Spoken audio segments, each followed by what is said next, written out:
కమ్మని చరితము రాదామంటే కవి వాల్మీకి కానయ్యా కమ్మని చరితము రాదామంటే కవి వాల్మీకి కానయ్యా గానముతో కొలవాలంటే ఘన త్యాగయ్యను కానయ్యా గానముతో కొలవాలంటే ఘన త్యాగయ్యను కానయ్యా ఆశతో కోవిల కడదామంటే తహసీల్దారును కానయ్యా ఆశతో కోవిల కడదామంటే తహసీల్దారును కానయ్యా ఆఖరికి మనసిద్దామంటే అది ఏనాడో నీదయ్యా ఏమయ్యా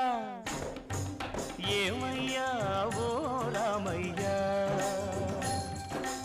ఎలా సేవించాలయ్యా నిన్ను ఏమని కీర్తించాలయ్యా